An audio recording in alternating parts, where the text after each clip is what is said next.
truth. We got into neutral, let's go! Transmission's fixed. In this video, I'm going to show you exactly how to install an NV4500 on the back of a 12-valve Cummins in an 80 series Land Cruiser. Since completing this engine conversion, I've been facing issues where I get stuck in 5th gear and can't get it out. Last week we removed the transmission and looked at the tail housing to see if we could inspect anything wrong with the 5th gear, but we couldn't figure it out. I've since traveled all the way back to Oregon and got the issue fixed. It ended up being the 5th gear synchro hub. Two of the synchro struts were having issues going back into neutral. The synchro struts were cut into a groove on the hub gear and were not allowing it to return to neutral. Now that we have it fixed, we can put it back in the Land Cruiser, but I wanted to give you a little bit more of an in-depth demonstration of how this all works. This is the input shaft that gets bolted to the bell housing and goes inside the clutch assembly. The splines on this input shaft fit directly into the clutch assembly. This is the rear or tail housing area, or the output shaft. It's a custom machine shaft that's been milled to 19 splines from a 2-wheel drive shaft so that it fits directly into the Toyota transfer case. This is the original 80 series transfer case, and a lot of people worry about it not being robust enough to handle the torque of the Cummins, but I can tell you now, these things are very stout. This is the input for the transfer case, and it's where the output shaft for the NV4500 will fit in. These studs are where the front drive line will bolt on, and back by the vehicle speed sensor we have the output yoke for the rear drive line. This is the adapter plate that makes the two mate together and work seamlessly. Now that we've got the issue fixed with 5th gear, all that's left is to install the transmission, so let's get under the truck and show you how it bolts in.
All right, well, let's take this thing for a spin. See if we can get in and out of fifth gear. Right off the bat, I'm noticing that, first of all, you can probably hear my voice, which is a good thing. That's what we want. We don't want this to be super loud. Now that we have the transmission tunnel sealed up, it is considerably quiet. I'll place a clip of the sound now once we get going compared to the open transmission tunnel when I had first started driving it and show you the difference.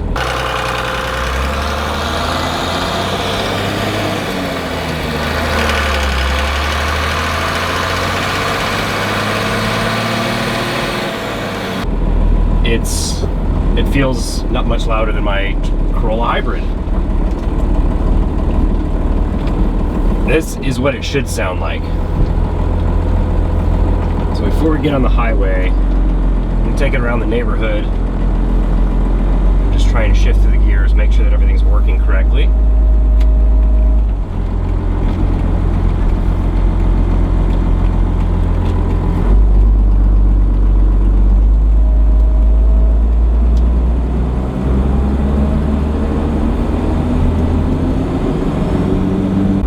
Hear the turbo noise, which is nice. I want that. But it's very minimal. It's not loud. You just kind of get that high-pitched turbo whistle that I want to hear.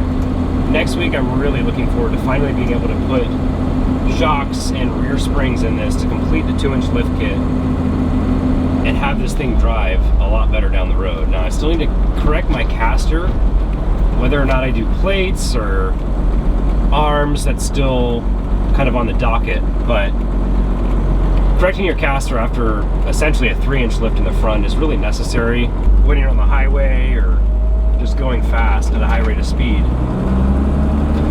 because it just corrects the darting issue after you've lifted the front by X amount. Okay, on third gear, again, you wouldn't have been able to, I would have had to yell last time, the open transmission tunnel driving. This is relatively tame. I mean, for an old 12 valve mechanical injection, you know, it's going to be loud. But I've added all this Dynamat to the initial seal plate and then to this secondary seal plate, and it's nice and quiet in the cab. I mean, this is an old vehicle. It's not fully Dynamated throughout the whole body, but this is acceptable. Before, it was like, you couldn't hear what anyone was saying. It was really loud. So this is much more enjoyable. I am noticing quite a bit of wobble, even at like 45 miles an hour. So that's something that I'm gonna have to get an adjustable panhard rod, I believe, in order to correct the bump steer. This says bump steer now because the tie rod is longer than the panhard rod, and that's creating this issue where it's actually pulling to the right a little bit and it's not driving straight. Again, the caster is part of the issue with that, but we'll cross that bridge when the time gets there. Should have a panhard rod here next week to install with the rest of the 2-inch lift kit. All right, I got oil flowing to where things need to be. Let's take it on the highway. Get back up here and get on the highway. Can't really get into fifth gear. There's too much traffic. Not much traffic, but too many cars in front of me. Might be able to get in here. Let's see.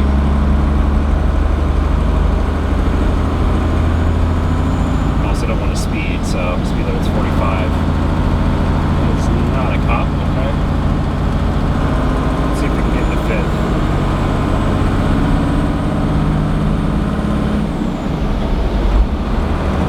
Fifth.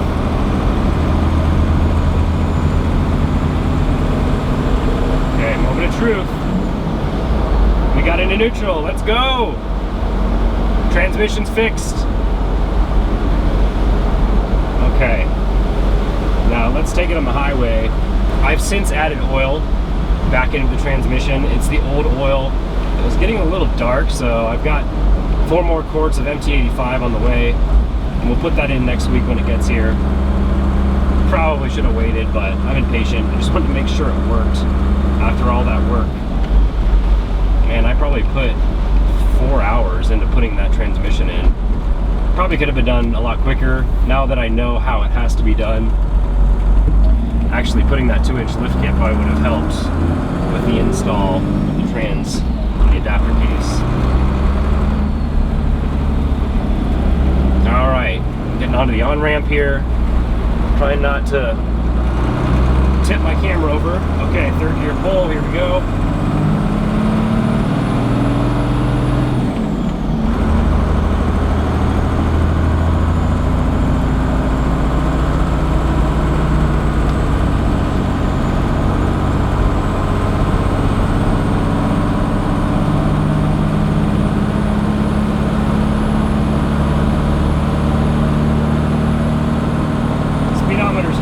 So I don't know how fast I'm actually going.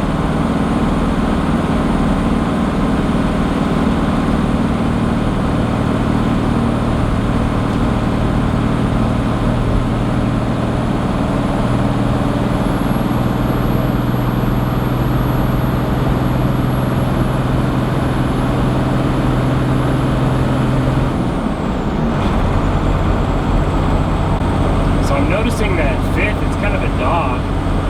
And I'm not rolling coal, so I don't have a boost leak.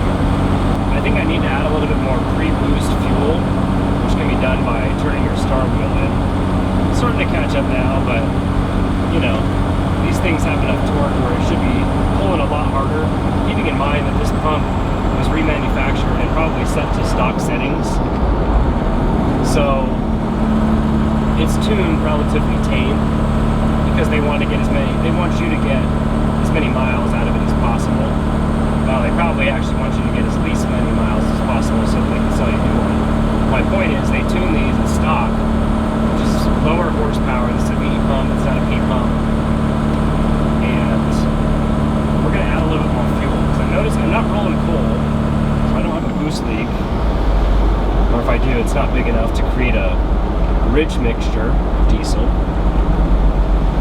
Get off this off ramp here, turn back around, we'll go downhill, see if that makes a difference, in which case it does, then I'll know that I just need to get more fuel. The way diesel works, since it's just air and fuel, no spark, is that you need increased amount of fuel to get the cylinder pressure up in order to get more boost.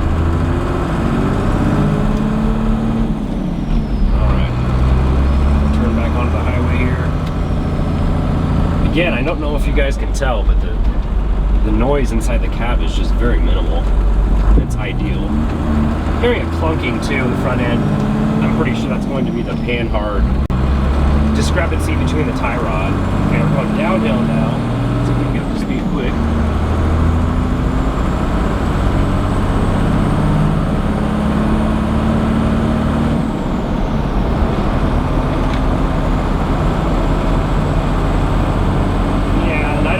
But I'm guessing I'm probably at 65, 68, somewhere around there. Still got quite a bit of a shimmy. Once we get our transmission, once we get our suspension dialed, we'll kind of fine tune that a little bit more, but fifth gear feels great right now.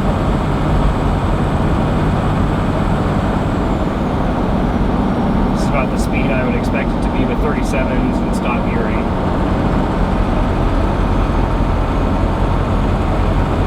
Getting quite a bit of vibration though.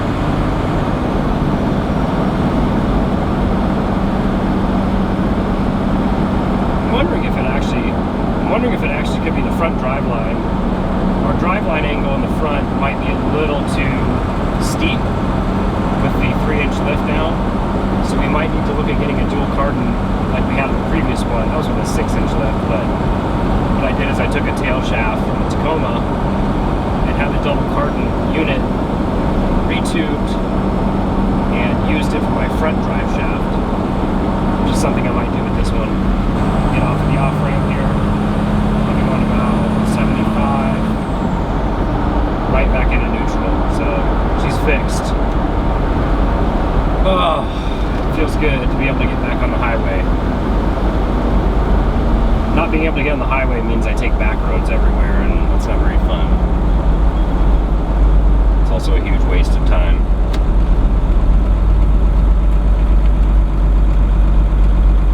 Yeah, and it just purrs nice and quiet. It's so nice having this tunnel sealed up. I can't express how nice it is.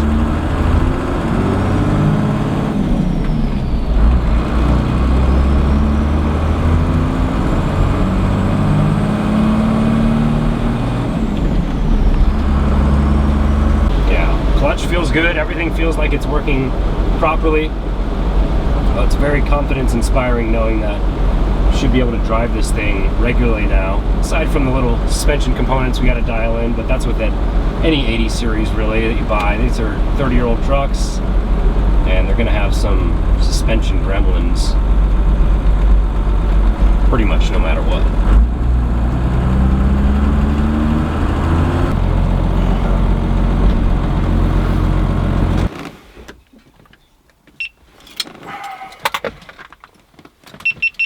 Our lithium battery system is working perfectly. We're about 50% state of charge now. So halfway full. Takes about 5 hours worth of full charging to get this thing topped off to 100%. But yeah, it's working good. Well, I'm very happy to say that the fifth gear issue is solved. We've got everything put back together and it drives perfectly on the highway, except for those suspension issues. But we're gonna be installing this 2-inch lift kit next week and getting the suspension components dialed so that it drives straight, at least for now, until we correct the caster. And then we've also got 6 sticks of 120 wall Dom tubing that we're gonna be making our rock sliders with. We're gonna weld them right to the frame. On the 80 series down here, we've made mounting plates for these before. Pretty easy. I know the last video was a little bit of sad theme, but it was just kind of frustrating. I was like, I know what's entailed with taking the transmission out, putting it back in, getting it fixed, driving, 12 hours there and back to Oregon, and having to go through all that. So good news is it's fixed. We don't have to worry about it anymore, hopefully, and we can continue with the rest of this build. Thank you all for watching, and we'll see you in the next one.